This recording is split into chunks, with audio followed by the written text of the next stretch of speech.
Are there any Jets you should put in your lineup in Week 3? Is a hot waiver wire pickup in the NFC South already droppable? And we bring you a huge announcement regarding the future of this show. Plus, the Week 2 leader in the Football Guys Players Championship, Michael Thomas, drops in to talk about why he likes Melvin Gordon this season, what to do with George Kittle, and more. We've got a great show for you.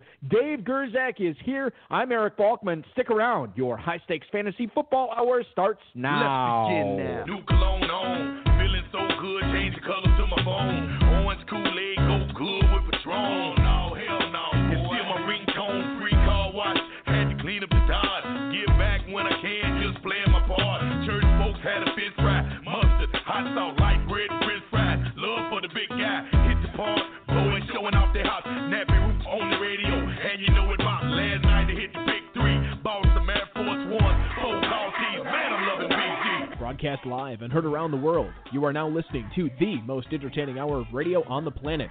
It's the High Stakes Fantasy Football Hour presented by MyFFPC.com with your hosts Eric Balkman and Dave Gerzak. The High Stakes Fantasy Football Hour is your home for football analysis from the best fantasy players in the world. And now, because no one else was available, here are Eric Balkman and Dave Gerzak. Cause I'm still above ground, that's the reason I pray. Got my car cleaned up, now I'm ready to play. Make a call to the sticks, say I'm headed that way. Heard my cousin cooking out, I gotta get me a plate. Thanks so much, Rob. Greetings and salutations to all of you Balkaholics and Gerzakin addicts. Welcome to the latest episode of the High Stakes Fantasy Football Hour presented by MyFFPC.com. I am, of course, your slightly above average host, Eric Balkman, and my co-host is the patron saint of fantasy football, the Dizzle, Dave Gerzak. Coming up on tonight's show, we're going to talk with 2020 Football Guys Players Championship Week 2 leader Michael Thomas about Julio Jones' role in Atlanta, what to expect from Devontae Freeman in New York, and much more. Plus, an extra special guest joins us later in the program for a big change going forward on the show. Shout out to the chat room right now. Feel free to post any questions you might have in there. If you want to connect with us on Twitter, please feel free to do so at HSFF Hour, at Eric Balkman, at David Gerzak this evening. You can post on our Facebook page at facebook.com/HSFF Hour. If you want to chime in and talk with us, please do. Give us a call, 347-426-3682. That's 347-GAME-OVA. You can also email the show at the inbox, highstakesfantasyfootball@gmail.com. If you do have any questions for us, now is the last time to send them. We'll try to get to all the chat room questions, all the tweets to the show, all the emails, and fantasy feedbacks coming up later on in the show. And bear in mind, we want to give a shout-out to our producer and mutual friend Rob, our audio engineer, and my best friend Bryce, who, Dave, I'm not sure if we talked about this last week. What? A lot of people met Bryce in Las Vegas. Yeah. And here's what I heard. The overarching theme was, oh, you're Bryce? Yeah. Oh, you're Balky's best friend? No, I'm not Balky's best friend. And he got very annoyed. Yeah. Very, very annoyed Bryce about had that. a great time. That's what I heard. Lots It was of fun. I think everybody had a good time, right? Yeah, I had fun. It was super. It was really Yeah, cool. awesome stuff. Excited for already looking forward to 2021 and the live events out in Las Vegas. Going to be fun. Two-Packer wants to know how Mewelde Moore is doing. Mewelde Moore drafting live this year with the FFPC. That's right. The longtime Vikings and Steelers running back. That's right. Seemingly well. I didn't have a chance to chat with him. Yeah. So I don't even know if you know the answer to this. You know, Hall of Fame NBA pro basketball coach Doug Moe usually drafts in the FFPC out in Vegas. Was he there this year or no? I believe his sons were there and he didn't make it. Oh, okay. All right. I understand how it goes. Unfortunately, I had to move one of the Moes over to another table, so I felt bad because he was on the phone, and then I had to get him up and hit. You know, his 6'7" stature. Yeah, they're all tall. Yeah. They're all very tall. Very tall individuals. Very, very nice gentlemen. I said, "Oh, please just scoot over here into this live spot and thank you." They're very nice too. They're very cordial, very nice, very tall. So good stuff there. Well, I'm glad everybody had a good time out in Las Vegas for the live event. Yeah, I know it stunk. It didn't work out. I was telling my son. I don't know if I told you this story, but he was very excited that I was going to be staying home for his birthday this year, and he turned 7 years old the day before the Texans and Chiefs squared off. Yeah, he'll never remember that, by the way, but go ahead. And I said, you excited your dad's day? Oh, yeah, I'm so happy you stayed home for my birthday. Blah, blah. I'm like, well, this is the last birthday I'll be around till you turn 11, because then, I'll be out there, for every single live event going forward. Probably. Until he's 11, then there'll be a little bit of a gap. And he was cool with that. So. Well, that's nice. It was like a leap trip that you stayed home. Kind of, yeah. This was the first. It was probably almost a full decade that I had gone out there straight and missed it this year. But I plan on being there next year. Very excited to do it. Kern Reeve wants to know in the chat room, Doug Moe, didn't he coach my Spurs at one point? Why, yes, indeed he did. I know he was coach of the Spurs for a little bit. He was more known as a coach of the Nuggets. You know, he coached those Kiki Vandeweghe, Alex English teams that averaged like 180 points a game back in the 70s and 80s. That was sort of when he hit his stride. But I know he's in some weird kind of City of San Antonio Hall of Fame. I remember reading a news article down there, like they inducted him into that. That's funny. And it was bizarre too because like maybe you'll get in the Appleton Hall of Fame. Yeah, I definitely will not. But Greta Van Sustern's not even in the Appleton Hall of Fame, so I don't think that's going to happen. Harry Houdini is not in the Appleton Hall of Fame. He's got his own museum for crying out loud. And he's not in the Hall of Fame. They don't have a Hall of Fame. It's a very stringent level of trying to get people in. What about that actor? Willem Dafoe hates Appleton. Yeah, he will not be. He will not be in that. Dick. He just doesn't like Appleton. I don't like him. Well, that's fine. I don't think he cares. But he's a very good actor, though. But it was weird with the story I was reading. They kind of like greeted him at his house, Doug Moe. Like they greeted him at his house, like, "Hey, you're in the San Antonio Hall of Fame," and he's like, "Oh, yeah, this is great, unexpected, obviously, since you're at my doorstep." Also, your property taxes are past due. I don't know if they said that. They might forgive you on your property tax once you're in the San Antonio Hall of Fame. Thanks to Football Guys, Roto World, and Rob for tonight's rundown. The NFL Network's Ian Rappaport has reported Julio Jones is a game-time decision for his Week 3 game against Chicago. Now, he's already in the playoff. He's in playoff mode. Julio Jones? Yeah. Not catching touchdowns and being hurt? Already. Yeah, playoff time. He had a setback with his hamstring last week. He was limited in practice every day this week. Now, there is a chance he plays, Dave, but if he does, it will be less than 100%. The Falcons could do the smart thing and rest him. Jones had 2 catches last week while Calvin Ridley dominated targets and catches from Matt Ryan. Yeah, Ridley's crushing it. Ridley really is. Russell Gage is looking very good. So I guess this is a 2-part question here. Number one, if Julio Jones is active, do you play him as, like, say, a top 20 option? Well, no, I would try and bench him if I could. All right, if you have bench him for like a Leonard Fournette even or somebody. Let's say you don't have Ridley. You have Julio Jones and Russell Gage. Do you sit an active Jones for Russell Gage? Ugh. I know this is the things that we're going to be looking at. I do not. If he's active, I'm playing Jones over Gage. That's my opinion. Yeah, I would just maybe read what the actual statement is, but unless they said that he's going to be super limited playing time wise, I'd probably have to start Julio because it's a little tough to live with yourself starting Gage over Julio, especially if Julio goes up. Yeah. It's a 1 p.m. kickoff at least, so that's good. Yeah, I mean, you'll find out. I'm guessing he's out. I feel. You think he's going to be out? Yeah, I think he's going to be out. Let's assume he's out, Dave. How good of a start is Russell Gage this week? Does he enter the top 30 for receivers this week as far as starts go? He gets close. Hayden Hurst benefits, and then Ridley's going to have a bunch of targets as well. Although Ridley, obviously Julio draws coverage away from Ridley. Or is it vice versa? Yeah, it could. The thing that's so funny about Ridley is when I see stats scroll by on the ticker and I'm not really watching the games, and I'll see like Ryan has a touchdown, and I'm waiting to see who the receiver is. It's almost always Ridley. I'm like usually like, oh, he's got like 5 touchdowns already, 4 touchdowns, whatever. He's been a touchdown maker ever since he came in the NFL. Just not in the second half against the Cowboys last week. Should have had him on the hands team, and would have been a win for the Atlanta Falcons this past week. I like Russell Gage this week. I might be forced to start him, Dave, because of some Cortland Sutton teams, because of some Devontae Adams teams, and because of some Michael Thomas teams. I may not have a better option than Russell Gage this week. He's a fine start in those situations. Yeah, and I mean, Sutton, huh? Too bad. Well, I mean, sorry. It stinks. Like 2 of them were dynasty teams, and then I have 1 redraft team where I had Cortland Sutton, and he was my number 3, so it's not a huge hit, but it's a hit. No, for sure it is. Number 3 receiver, it stinks. Absolutely. So I like Russell Gage this week. I think he makes a lot of sense. Quite frankly, you should be rooting, if you own Julio Jones and Russell Gage, you should be rooting for Jones to be inactive for this game so you can get some lovely fantasy goodness from Russell Gage. Moving on, Jamison Crowder has been ruled out for the game against the Colts in Week 3. Brashad Perriman also ruled out.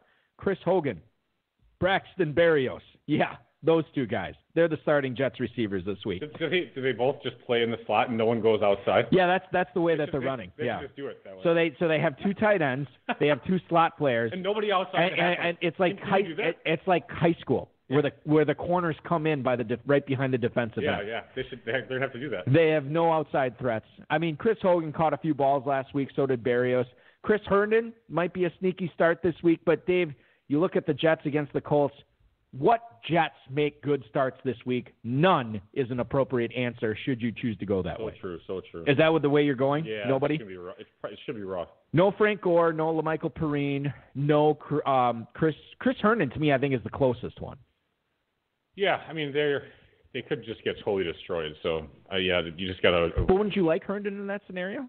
Sam Darnold throwing to Herndon? Yeah, I mean, it's unlikely to score a touchdown, but sure. Yeah. Okay. All right, so Herndon maybe for a potential volume play, but you're not starting him as your starting tight end. You'd start him as a flex in tight end premium format. I would probably look for somewhere else, but if I had to, I would guess he's an option. I would start him over Gronk, that's for sure. The guy who's a blocker. Yeah, so you saw what Gronk said, obviously. That was total tongue-in-cheek, right? He honestly doesn't believe that. He said, I signed in Tampa to become a blocking tight end. I'm surprised I've seen 4 targets so far.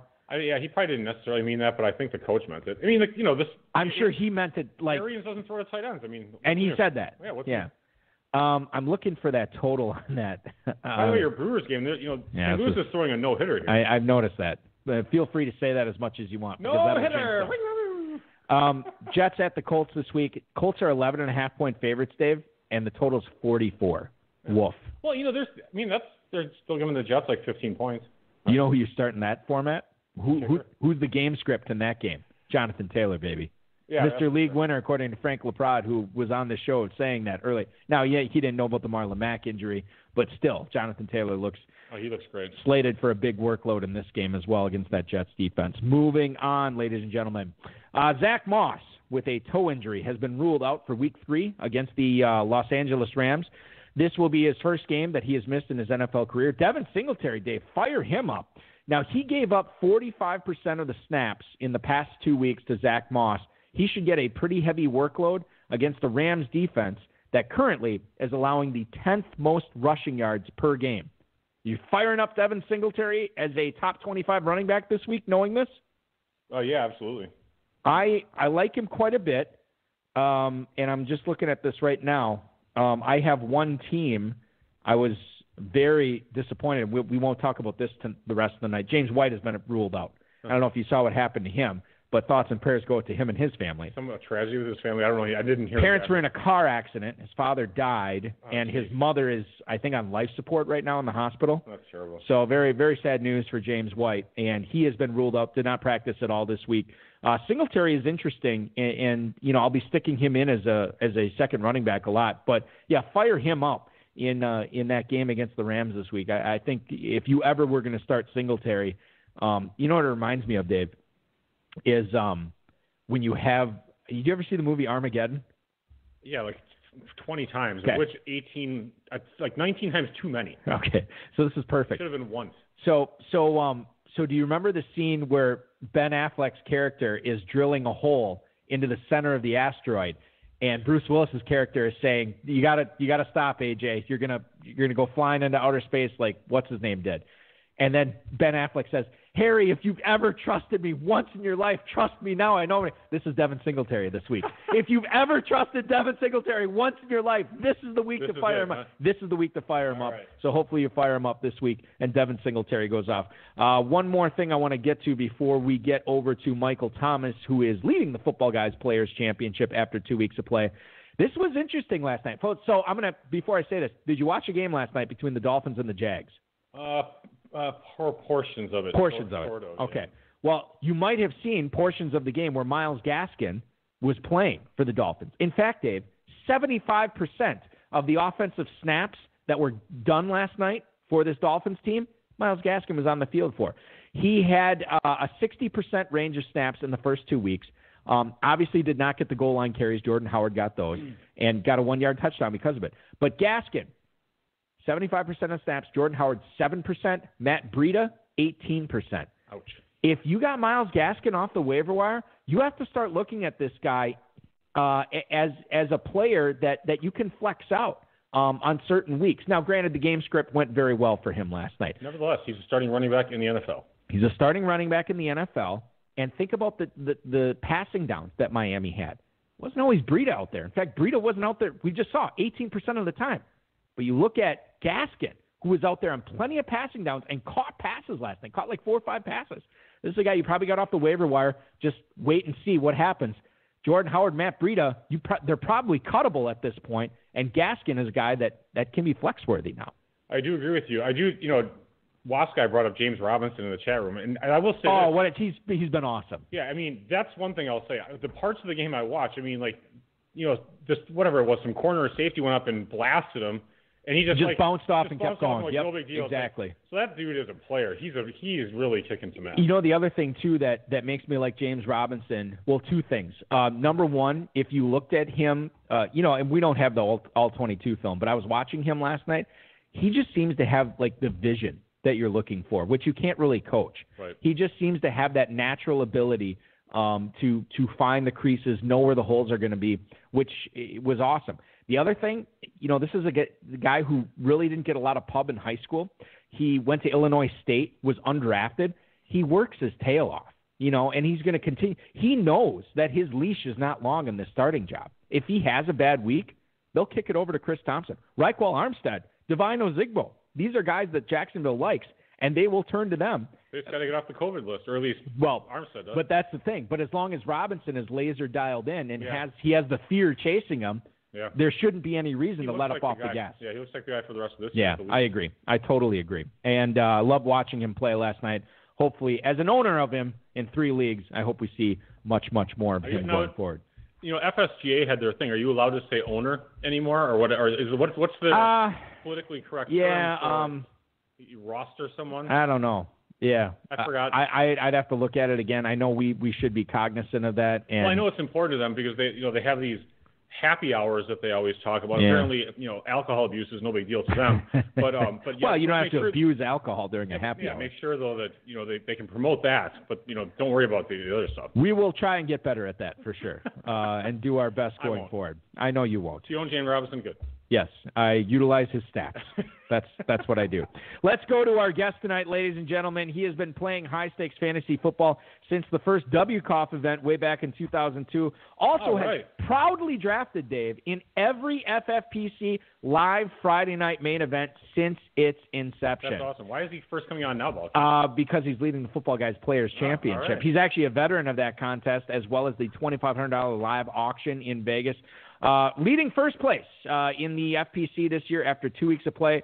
Please welcome the Number Crunchers manager himself, Michael Thomas. Michael, welcome into the show, man. Hey, Eric. How are you doing? Hi, Dave. Hey, buddy. Doing good. How was Vegas for you this year? Well, Vegas seemed to be pretty good based on my teams, although the lockdown wasn't a lot of fun. And Dave, next year you gotta give us Parkers if the rooms are going to be that cold. Oh yeah, is that right? Were they cold? They were freezing, dude. That was when you went over to the Flamingo, right? Oh yeah, I mean was everybody cold, was just. I didn't get over there that night. I was too busy. I just figured you wanted the Wisconsin weather for us California boys. Yeah, exactly.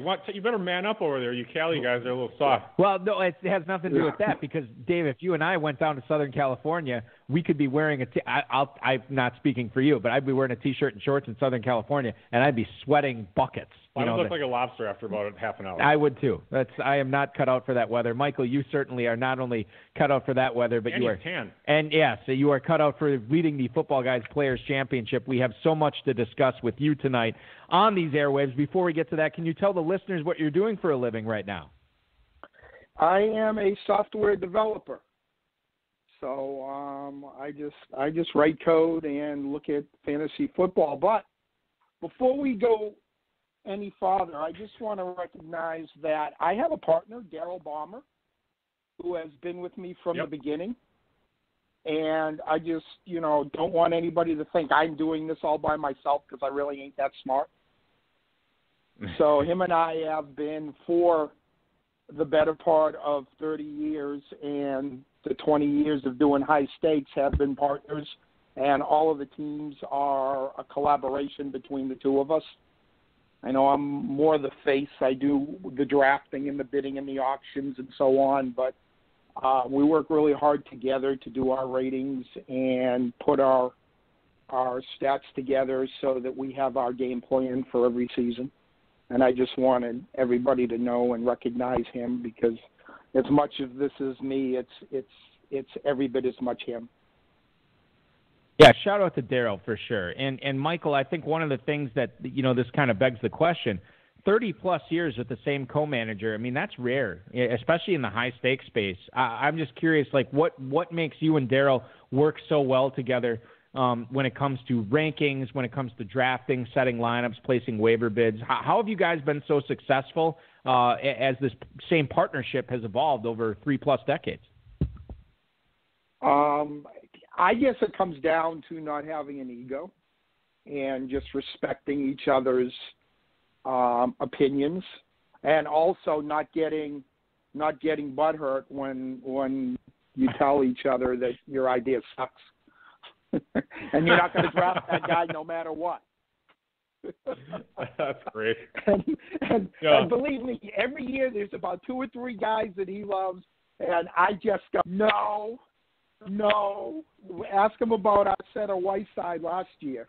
He wanted him on every team, and we had him on none. I was like, just ain't happening, dude. That's awesome. I love it. That's good stuff. His rookie year, we would not have had Alvin Kamara, and we had a huge year that year. We would not have had Alvin Kamara if he didn't push to Kamara on every team in like the 11th or 12th round.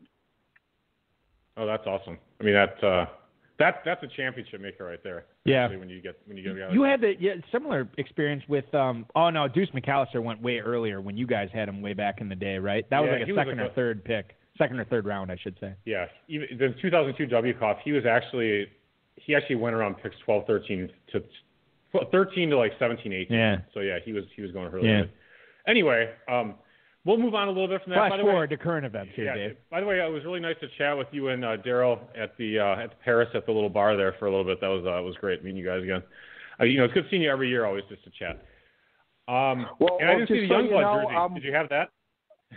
Did he have that? I'm wearing. He did not. We didn't do the jerseys this year because he couldn't be in the room. We didn't have our number crunchers on either. It's the first time. Oh, we won't talk about all that.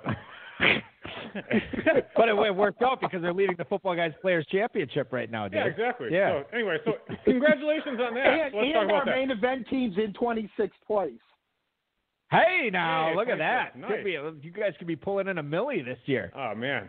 Well, that would be crazy. Anyway, yeah, so your 4th round pick. 4th round pick was Calvin Ridley. How much of a surprise has it been to see him dominate Julio so far, at least from a fantasy perspective, through the first 2 weeks? Look, we knew Ridley was going to be really good. We stayed away from Julio for the same reason the last few years, is that hamstring always comes up. The guy that's more surprising to me is Russell Gage,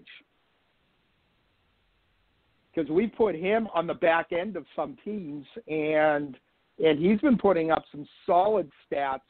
He's probably been more affected by Julio than Calvin Ridley is. Although, Ridley's averaging 30 points a game, he's not going to put up 450 this year. We're getting some 10s out of him. Hopefully not too soon, but it's going to happen. There's too many guys putting up way too many points. But Julio's going to be out again this week, and we're going to be playing Gage in some teams. Yeah, that was going to be my next question for you about. So what do you do if Jones is active? Would you play him over Gage, or are you playing Gage regardless? I'm playing Gage regardless in some places that we need to. We had DJ Chalk was out this week. So right now, Gage is the guy in one place, and N'Keal Harry is the guy on another team. We're going to try and leverage both of them, although Harry's, could be out also. So that's a decision we'll have to make at game time. But Gage has been put up over 15 points both games. That defense is so terrible that, that's all they could do is throw. I mean, look at what Hayden Hurst had last week. Gage had over 15. Ridley, who we talked about at the beginning, he was over 30 points. I mean, that's like just those three guys were like 75 points. And too, I mean, like not that you necessarily target players with bad defenses, but Atlanta certainly has nothing to write home about. And Matt Ryan has had that offense operating at peak efficiency in the regular season for several years now. It just makes sense that Ridley and Jones and Gage and Hurst and I guess not Todd Gurley, but everybody else has been really good in that offense going forward. I do want to ask you, Michael, some adversity that hit your squad, this first place Football Guys team. You lose Cortland Sutton, your 5th round pick, for the season. I know you have Jarvis Landry on this team, and certainly he could pick up some of the slack, but as you look at the rest of your wide receiver core on this squad, who are you most hopeful of a breakout to sort of give you some relief and some points in Sutton's absence? Well, as previously mentioned, we got Russell Gage and N'Keal Harry on that team. We have Scotty Miller that we picked up, and I'm not ready to give up on him just yet. Brady likes to throw to the slot guy, and he doesn't seem to be throwing to the tight ends this year. So as the season goes on, and we also picked up Demarcus Robinson from Kansas City, who with the health of Sammy Watkins, Robinson was targeted a couple of times in the first game for touchdowns. One of them was called back. So it means that Mahomes at least likes to throw to him. And then hopefully Landry will bounce back. I know he's put up only 7 points his first 2 games, but we started in both of those games, and we're leading the whole. So hopefully, if Ridley's stats come down a little, we'll get a little makeup on Landry. Landry's not going to do 7 points a game for the rest of the season. Most definitely he's not. I mean, it's all about regression in the mean, and Landry certainly has some positive regression in his future. You and I are of one mind on that. We're talking with Michael Thomas, the leader of the 2020 Football Guys Players Championship after 2 weeks of play. I want to talk to you a little bit about your draft strategy here. Now, this is the second straight week, Michael, on this show. We have a guest who has drafted 3 straight tight ends in the mid-rounds instead of targeting the early studs, the Kittles, the Kelseys, the Ertzes, the Andrews of the world. Oh, how do they do it? Yeah, well, I'm just saying, I want to know from Michael, do you think this is just a coincidence, or do you think this is a strategy that is going to have some merit for high-stakes drafters in the next few coming years? It's a coincidence because our very first Football Guys that we drafted, it is, because our very first Football Guys we drafted, we took out of the 10th spot Aaron Jones, and then we came back. We were going to go after Josh Jacobs, but he had already gone, and sitting there was Travis Kelce, so we took Travis Kelce because he should have gone in the first round, and he didn't. So then from there, that's when we picked up a couple of extra tight ends in that mid-round. But you have to go where the draft leads you. If you start thinking about taking specific players at specific spots or needing to have specific players, then it always comes back to burn you because you always let a guy go by you that you should have drafted because you were so tunnel visioned into certain players. We went after those tight ends because we liked the value in that area. And the value at tight end, we took 3 running backs out of the boat. So we did not need to grab our 3rd running back in that area. And the value at tight end was really good. And we liked the value of some of the receivers you could get later on in the draft, like the Russell Gages and the N'Keal Harrys. And so the tight ends is a spot where guys get hurt. We know that of those 3 guys, probably none of them is going to play all 16 games. So we're going to need every one of them either for bye weeks. Well, right now we're playing Noah Fant in the flex along with T.J. Hawkinson on that team. But at some point, they're going to go on bye. They're going to get dinged up because they play inline. They get beat up by those defensive ends and linebackers during running plays. Just to note, Noah Fant currently tight end number 5, and Hawkinson tight end 10 through 2 games. Yeah, and I would say Hawkinson has been more of the volume aspect too. Not that Fant hasn't, but if you look at Fant, if you break down his games, Dave, he was utilized heavily in the first half of week 1, and then nothing in the second half, and then in week 2. Nothing in the first half, and then he crushed it in the second half. Well, luckily they play a whole game. They play a whole game, and God forbid they throw to Fant in both halves of any game, because then he could really be a difference maker. He's gotten in the end zone both times. Hawkinson has been getting a lot of targets. We'll see how that changes with Kenny Golladay this week, probably being active. I don't know what's going to happen there. A lot of action out in the AFC West, including one new running back situation in Denver. Yeah, speaking of Noah Fant, his teammate Melvin Gordon he's on your first place Football Guys team as well as your first place 1250 auction squad. Was he a priority for you this season, or did he just kind of fall to you on at least in one of those two or in both? Well, he didn't fall in an auction. But I mean, you maybe got a good bid on him. Did he I don't fall know. in the bidding? Yeah, maybe. I don't know. Michael, how about that? What about Melvin Gordon? I have 6 teams.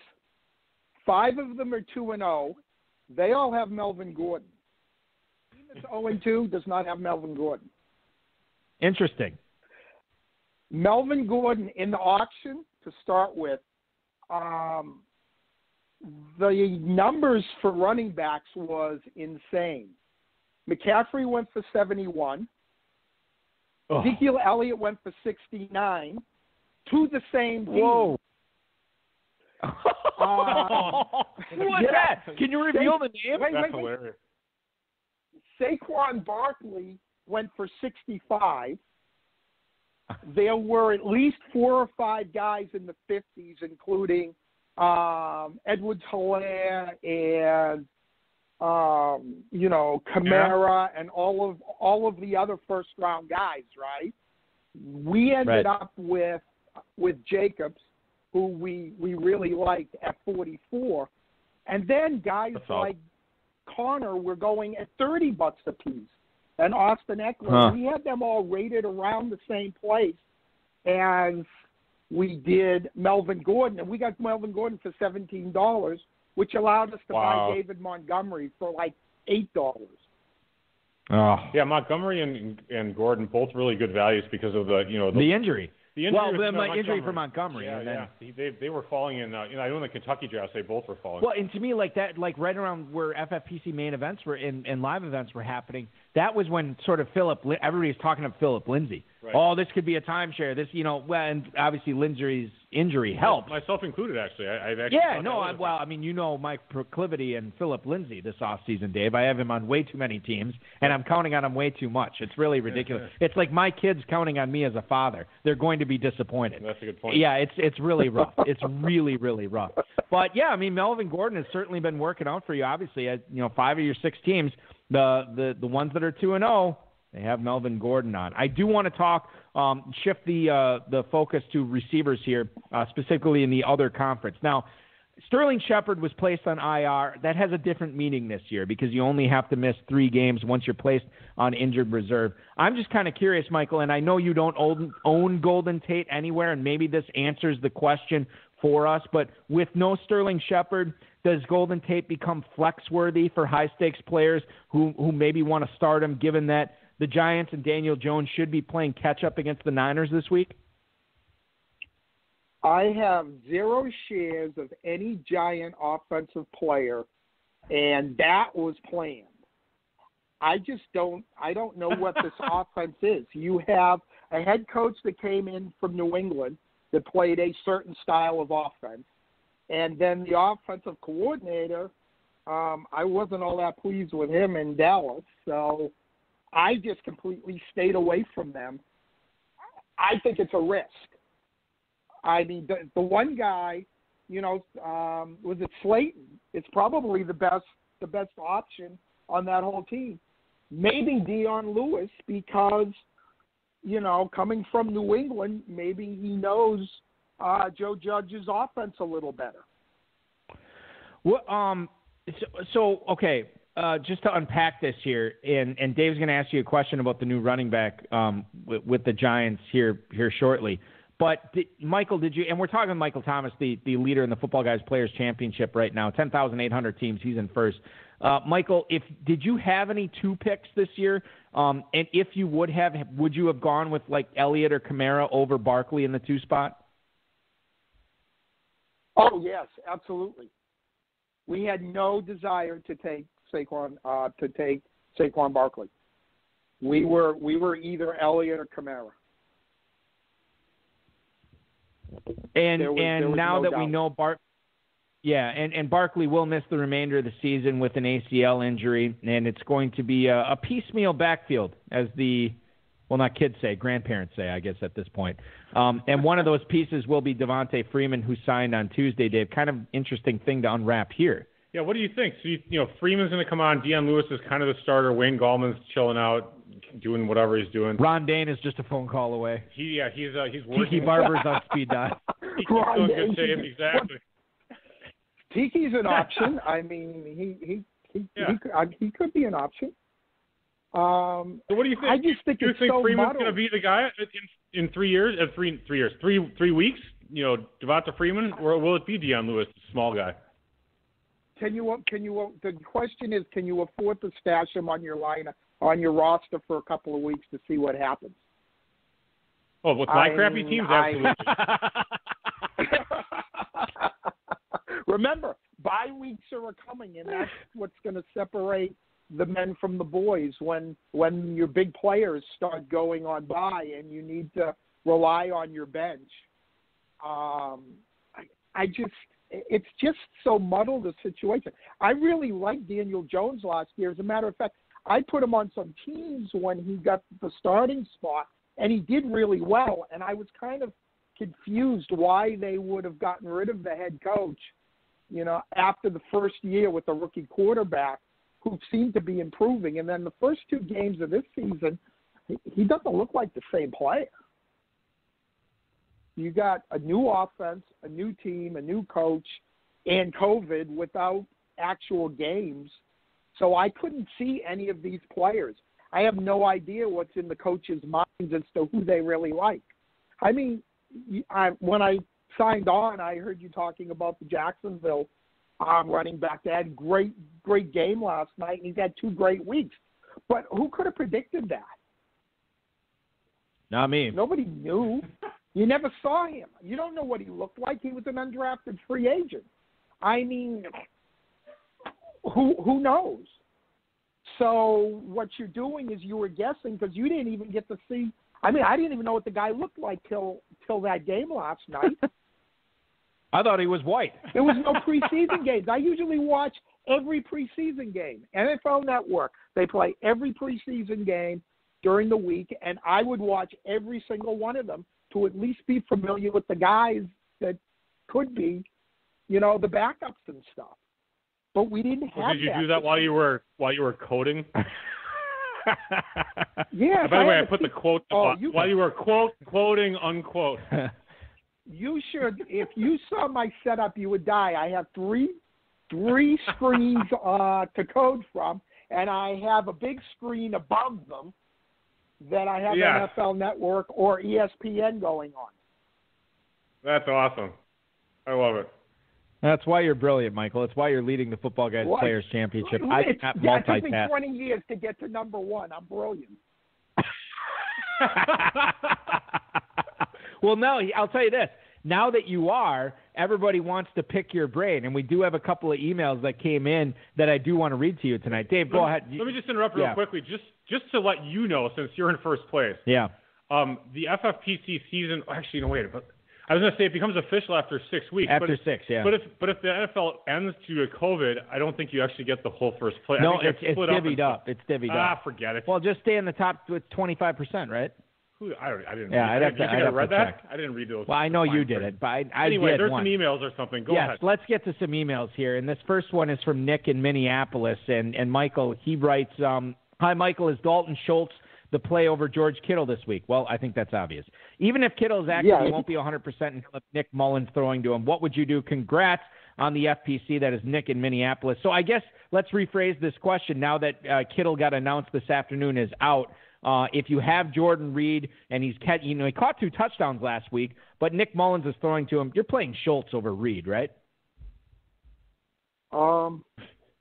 Nice leading question. If those are my choices, I actually am going to play Reed. Boom! Love it. Tell us why. Dalton Schultz Because I don't think McCarthy really throws to tight ends very much. But we drafted tight ends in Green Bay for years because they were the next greatest thing, and they never really put up points. His offense likes the outside guys and the running back. And obviously Reed in that Shanahan offense, well, the tight end in that Shanahan offense is huge. No Deebo Samuel this week. Brandon Ayuk is still finding his way. Mohamed Sanu is still, sort of trying to get acclimated to the field. So maybe Reed does make some sense. I don't think he sucks. And he sucks. Well, and in addition to that, Reed played for Schottenheimer in Washington when he was the offensive coordinator there. So he knows the offense. And consider this, too. Michael already brought up the point about Mike McCarthy's offense not really targeting the tight ends. We're trying to, there seems to be one receiver in that Dallas trio that is hoping for table scraps to fall into his mouth each and every week between CeeDee Lamb, Michael Gallup, and Amari Cooper. And I think that dog at the table that is just, whining and begging is Michael Gallup, because CeeDee Lamb and Amari Cooper have been targeted a lot. Gallup, the better not players so much. are getting targeted. You think? Oh, yeah, I guess they are. The more talented. Yeah, the more talented. Gallup was a second-round pick for what it's worth, but Cooper and Lamb, obviously, first-rounders. Yeah. And just so you that's know, how the pedigree works. Darryl loved Jarwin this year, and we did not draft him because of the Mike McCarthy being the coach. That's great. Makes sense. And now you avoided that landmine, that ACL. He was one of those guys in that area with Jonnu Smith and T.J. Hawkinson and Noah Fant and Chris Herndon, who seems to be a bust. But Jarwin was in that group we had, and we just kind of passed on him because of the Mike McCarthy issue with just him he just doesn't throw to tight ends that much. If you could name one tight end that had a great season with him when he was in Green Bay, I'd love to hear it, because I don't remember. Not a great season. Yeah, and well, I mean, the two that come to mind, I think Bubba Franks was there right before he left, and Franks was just a touchdown guy. Yeah, that's why he went to the Pro Bowl. He caught double-digit touchdowns. He wasn't that great as far as targets go. Shemur there? That was pre-McCarthy. The only other one was Jermichael Finley, and granted, he had flashes, but then that neck injury happened. He was never the same. And then mea culpa here. I love Jay Sternberger this year. He's been a train wreck, and I know it's not Mike McCarthy's offense anymore. I drafted him and it's everywhere. Matt LaFleur's. What happened, Michael? Everywhere. I dropped him. I think it's Scotty Miller now. Yeah, that's probably a safer bet. He was like my fourth or fifth tight end on every team. I said, let's see what happens the first 2 weeks. You don't know with these guys because you didn't get to see them. So you can only go with the reports of what people tell you.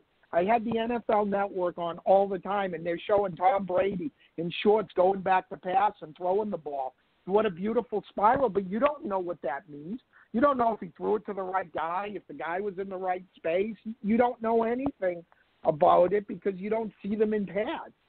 And so we took a shot on him with usually our 20th pick. And after the first week, when I think he got 0 targets, we decided to move on. Yeah, we put Miles I dumped him Gaskin as in well. a couple of places. We put, we went after Scotty Miller where we could. I even took Corey Clement just in case the Boston Scott and Miles Sanders injuries were worse than we thought.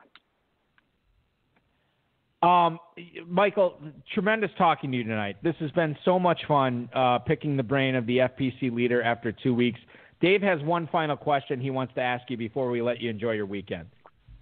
Michael, thanks so much. I wish Darryl was on. We should have gotten Darryl too. Well. That was my. We'll get Darryl soon. We'll get Darryl soon. Yeah, my promise. When you win the big money, we'll get Darryl on the. Maybe even before. Brains the operation. Yeah. He's my accountant too. He'll be counting it. Yes. Co-managing fantasy football teams with your accountant. Nice. Wise or not wise move? We'll find out. We'll see if he's an honest one. It's good. So give us a player that will be a bust in FFPC starting lineups this week, and also a sleeper that you should try to flex out if you can. Okay. Time to get serious. Boy, I actually think Jarvis Landry's a sleeper this week. There you go. I think he's gonna come out and put up some numbers against Washington. I really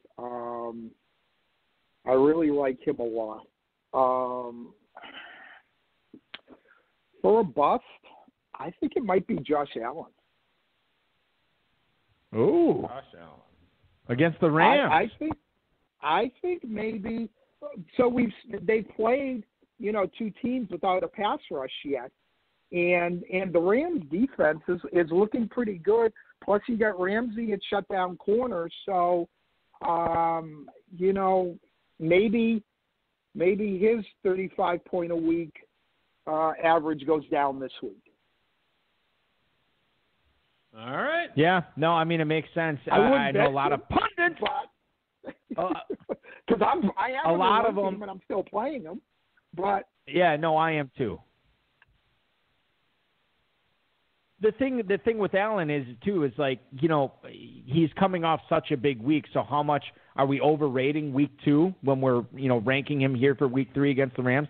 Maybe, I don't know. Probably a little bit. But is it enough to sit him? I don't know. But certainly, as the Football Guys Players Championship leader just told you right here on these airwaves, it's enough to make you think twice before clicking submit on that lineup with Josh Allen as your quarterback. Michael, thank you so much. Congratulations. I know it's only 2 weeks in, but congratulations on leading the FPC. A tremendous accomplishment. You're already also getting on this show. And getting on this show. Yes, thank you. So, oh, my goodness. That's really big. Achievement. Do I get a parting gift? Because, Dave, what I'm wearing right now is the FFPC T-shirt you gave me in 2008, year 1. Really? I didn't even charge you? And was Alex looking the other direction?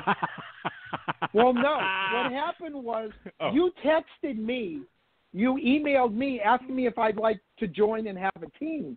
But Daryl and I had already had a team. But you said, hey, why don't you just get a team? I'll give you a free T-shirt. So I said, okay, I'll take the free T-shirt. Oh, God, I'm so stupid. What's going to bankrupt this company? But you know what's great about it? I gave you the free T-shirt, and you're still playing with us. Yeah, that's right. Woo! That's but what it's all about, customer. After all them years of you beating me in those auctions, I figured I deserved at least a free T-shirt. Yeah. I don't know about that. Certainly. No, yes, he did. Absolutely. Michael Thomas, ladies and gentlemen, thank you so much, Michael, for coming on. Good luck the rest of the way for all the Number Crunchers teams this year, and hopefully we'll talk to you again soon, man. And I'll see you in Vegas next year, man, for sure. As usual, we'll be there. All right. See you next year, buddy. Good stuff. Thank you, Michael. Thanks. I have a sleeper this week, Balky. Michael Thomas, ladies and gentlemen, Football Guys Players Championship leader after 2 weeks. All right, Dave, go ahead with your sleeper. Devin Singletary? Isabella. Andy Isabella. Yeah, you know who my bust is this week? Hakeem Butler? That's right. He's on the practice squad. All right, I'll let you have your moment here. Is he really on the practice squad? Yes. For the Carolina Panthers, he's on the practice squad, God. which means he got cut by the Cardinals. This was the number 1 wide receiver for some pundits last year. Yep. Total colossal bust, IR'd.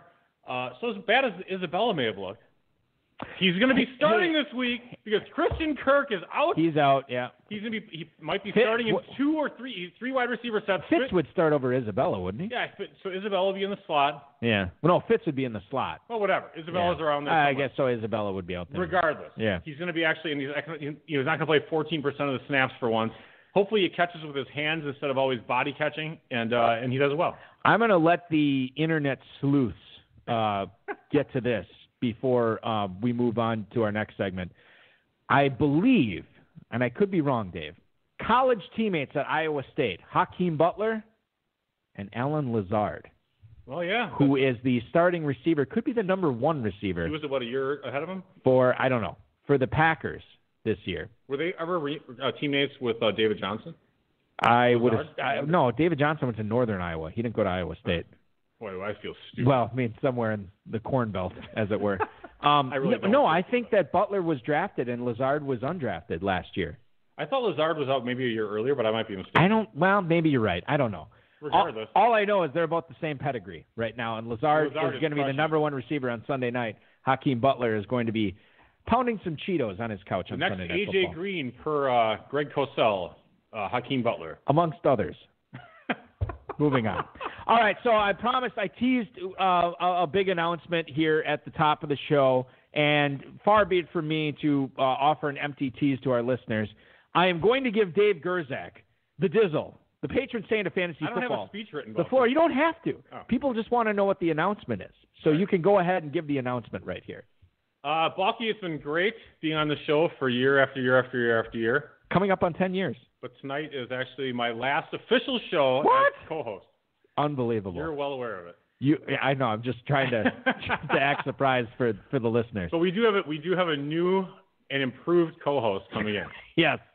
I feel like, do you want to introduce him now? He's got a little bit of an accent, but for God's sake, we're from Wisconsin, so we have a lot of an accent. We're even worse. So, Dave Gerzak leaving the HSFF Hour as permanent co-host tonight. Want to introduce? I'm a dynasty commissioner, but I'm not the commissioner. You're not the commissioner. We want to introduce the commissioner, the new permanent co-host for the HSFF Hour, the commissioner himself from the Kentucky Fantasy Football State Championship. Welcome in, Farrell Elliott. Farrell, welcome in tonight, man. Oh, gentlemen, I'm glad to join you, and I'm glad to see you having such a great time tonight. You guys sound great. Isn't Farrell's voice so much sexier than mine? It's so much better. Drips of sweet molasses.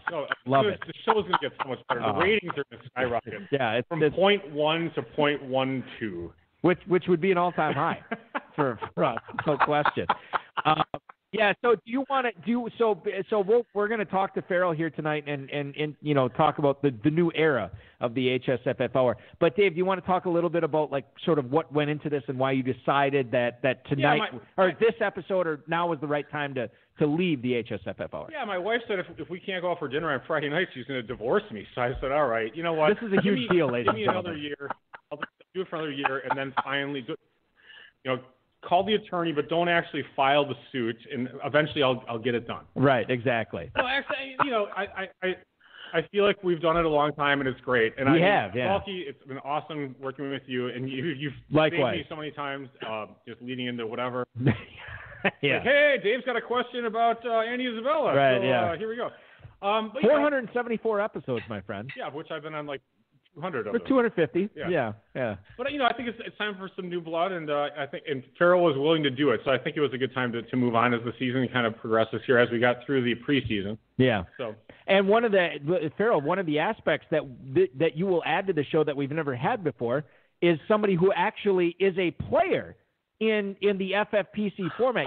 Dave and I offer our advice, but we're just sort of bystanders. You've been at this, since the get-go, right? Yeah, since year one, and I'm very humbled to be requested to come and join you, Balky, and I will carry one thing forward, and it's your co-host true love of Andy Isabel. I'll take that with me into future shows. This is like a George Selkirk moment for me. Have you guys ever heard of George? I'm not familiar. Nope. Apparently not. He was the guy that the Yankees trotted out into right field after they had sent Babe Ruth packing, and Babe went on back to Boston to play his final year. And George Selkirk was a wonderful, wonderful player, but they would always say after they talked about how good he was, they would say one thing: he's no Babe Ruth. And that's the same thing they'll say about me. That's you can definitely say that. But give me a break. He's no Dizzle, but he is the commish. I feel like I'm actually the guy who preceded Lou Gehrig. It's more like Wally. Yeah, there you go. Yeah, I'm the Wally. Yeah, I'm the Wally. So Farrell's Wally pipping you essentially. Yeah, you're the Lou Gehrig. I'm Wally. Yeah. Well, one can only hope. That is tremendous stuff. So going forward, basically the plan is this. Dave is not necessarily divorcing the show or washing his hands completely of it. I'm not pissed off or anything. Dave will continue to make guest appearances here and there, not, as frequently as he has been co-hosting. Farrell will be much more When my frequent. wife and I get in a fight, I'll be like, hey, yeah, there you go. coming on the show so tonight. Dave will come on, but going I don't forward, talk to her. the show will still, it'll be wherever you still listen to it. It will be in it, the exact same thing. Still at 10/9 Central every Friday, except for when we switch it. But instead of Dave, it will be Farrell coming on this week. And Farrell, and I do, Dave and you, I know, talked a lot about this, and I feel like you were sort of the natural choice here because I've always, the last few years when we've had you on, I've always introduced you as the unofficial third co-host of the show because I think you have co-hosted the show more than anybody else not named Dizzle. So this just made sense that you would come on and hang out with me on Fridays. I'm a well-known party crasher from way back, so yeah. That would see, you're entertaining. Mostly, at least you're good. At least, some of these other guys kind of suck. So you're good. So that's good. That's what we need. We need somebody to raise the bar because I will be lowering it each and every week as I do on this show. So, Dave, a couple minutes left here before we sign off. Do you have any parting words for the listeners, any of the FFPC players and the high-stakes players that have listened to this show? Again, I don't want to overrate this, but we're coming up on 10 years. We're coming up on 500 episodes of you being on this. So this has been a regular part of these people's lives for the last decade. Well, honestly, it's interesting tonight in our chat room, Two Packer, Aces, Rebels, Bourbon City Ballers, and Wasp Guy are amongst our most frequent listeners. Yes. So I really appreciate all of you that have listened live for so many years. And, I think we've all endured the hell that is blogtalkradio.com. For the love of God, it is the worst platform in the history of the planet. So freaking awful. Anyway, I like that's your first parting shot. BTR, you suck. Now it's for the people who are fans of us. I'll miss everybody. Javier from Terre Haute, I'll miss you. Yeah. Oh God, this is going to break him up. All the questions, mostly real, occasionally fake. Hey, Starsky and Hutch. I don't know what you're talking about. Or whatever. What about for Bryce and Rob? Any love for them? You're not my best friend, so what do I care about you? And Rob's always, Rob's drunk all the time, so whatever. Rob and Bryce are great. Love them. And, it's been great. It's actually been really fun. I've really enjoyed it. And I'm sure I will miss it to some extent. Well, I'll say this too, and I don't, the reason, we could have put together, Farrell and I could have put together a big send-off for you tonight. And I know I expected a professional comedian to announce but here's the thing. But I know you, and I know you wouldn't have wanted that. So I felt like we should just put, just a classy send-off together. And I'll say this about Dave Gerzak. The birth of this show was in 2009, I believe. Maybe 2010. I know it's 2009. I think it was April of 2009. Whatever. And it was something that Dave and I had talked about in passing. And I think it was like Wednesday in April, early April of 2009. I'm sure we were in some crappy bar. No. We were at work. We're at our normal day job. And you said, Stone Toad or whatever. And you had said to me, "Hey, we're doing a show this Friday," and I'm like, "For listeners?" And you said yes. I had just secured a Facebook page. Which by the way, secured. Carol, do you know what it took to secure that? Well, here's the thing. You know what's funny about that is, like 4 years ago, our Facebook page got banned for hate speech. So I had to start it over, and we had a new Facebook page. That's because someone said owner about a player. But I secured, probably. But I secured a Twitter account, and we put a cursory email out to the FFPC players and said, hey, if you want an FFPC high stakes podcast, we're going to put one together here. And it happened that night, and I still remember doing the show with the stick mic. Remember that awful skinny stick mic that we had? No, but I remember it from the game show network. Yeah, it was like a Bob Barker stick mic that we were using. The audio was say what you will about the audio now. The audio then was downright awful. It was terrible. Probably about the same. We had our first guest ever was David Hubbard, who's one of the most accomplished players out there now. Yeah, he sucks. And he does not suck. And we brought him on for that very first show, and it's taken off from there. And so, at least one thing I will say, we outlasted Scott Atkins and Red versus Blue. So suck it, Scott. Yeah, I'm not going to say that. But just kidding. Scott and I are buddies. Yeah, Scott's cool, and he was the first high stakes podcast. Yeah, they were out there before us. In fact, and I'll say this too, he was sort of the reason we did our show at 10/9 Central every Friday. They were on 9/8 Central. Yeah, that's right. So they would come on and we would sort of dovetail, get that audience onto our show. Oh, so embarrassing. Shout out to Scott for that one, and Mike Trent, by the way, too, who co-hosted Mike that was show. Great. But you've helped build this show up for 10 plus years, almost 500 episodes. So we still get so many compliments on it, how many people listen, and I want to thank you. And also, I should thank also the downloaders, like the downloaders, yeah. There's a lot of them, Maselli and all the other people and so forth. Anyway, go ahead. Yeah, Rocky. well, no, I just wanted to thank you truly for making this, because you and Alex were the guys who made this show happen. I've just been the mouthpiece for a decade, and it's a oh, that's it. It's a position I've enjoyed, and I look forward to enjoying it further with Farrell. But thank you so much for being on the show, for making it what it is, and Godspeed in the future, and hopefully we'll get you on more often than not. Go ahead. Thank you very much. Farrell, just to give you a piece of advice for working with Balky. Yeah.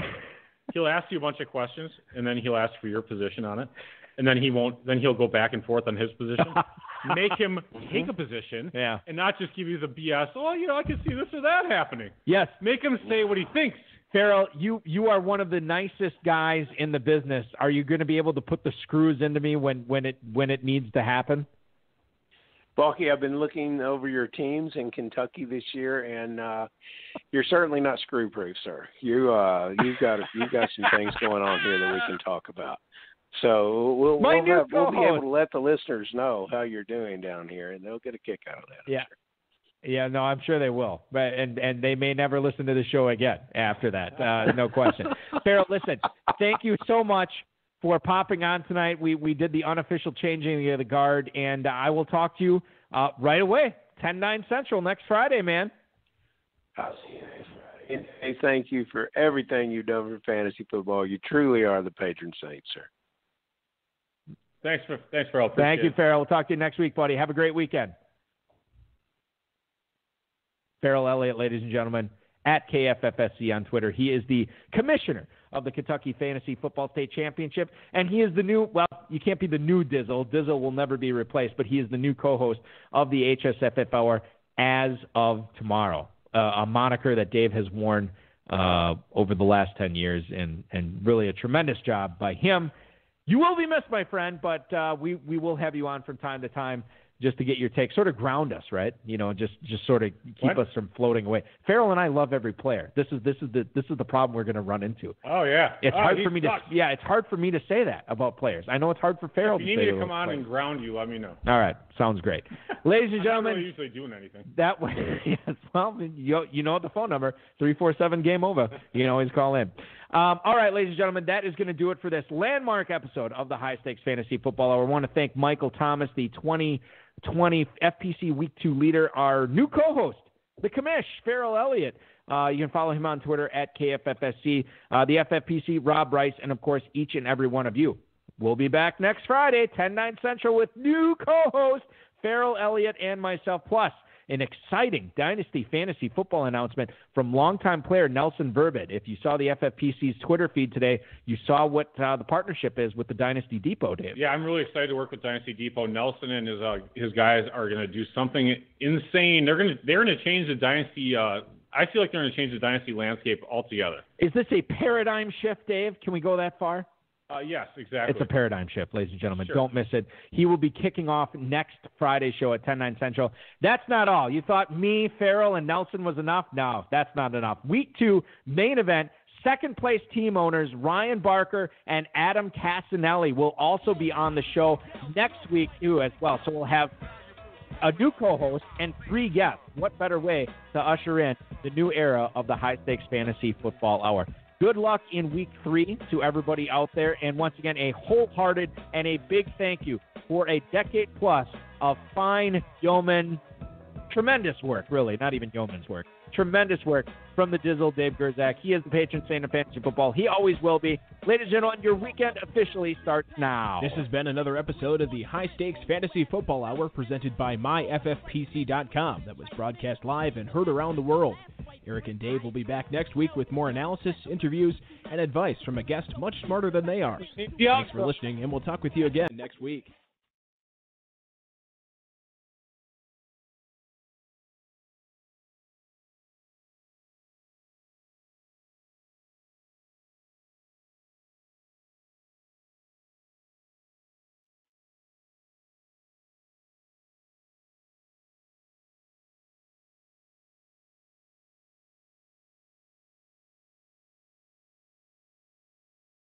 So you mentioned this too when you're listening to this.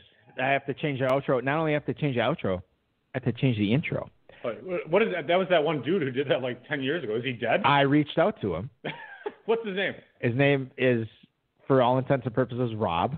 You don't even remember. I know his name. I reached out to him. His name is Spencer. Okay. I went to college with him, Yeah. and everybody I worked with in radio wanted him to do their voiceovers for everything. That has not changed. And so I reached out to him this week. He's a professional voiceover He's a professional. He does voiceover stuff, but he actually is he's more of a professional radio guy in southwestern Wisconsin. And I reached out to him this week, and I said, hey, what? Southwestern Wisconsin. Is there like a town? Yeah, there's not much there. In Platteville? Yes, it's exactly where. That's like exactly where. The only town in southwest Wisconsin. His dad is a bigwig down there. He continued on. I mean, when you have a city of 11,000, it's not that big of a wig. So he works down there. 6 3/4. And I think he does some work in Iowa too, if I remember correctly. Yeah, Dubuque, probably right at the border. I don't know. But I reached out to him and said, "Hey, man, you remember not this?" Making jack crap in southwest Wisconsin. Yeah, well, he may not be. Anyway. But I said to him, like, "Hey, do you remember this show you did this stuff for me 10 years ago?" And he's like, "Oh yeah." I'm like, "Well, I'm getting a new co-host. Could you change this up?" He's like, "Oh yeah, no problem." So and he's like, "You're still past due on the invoice." No. Anyway, go ahead. So I emailed him the script and I said, "Hey, can you read this?" Yeah, no problem. And so he's like, "Yeah, I'll get this done for you." So we should have that for next week for Farrell.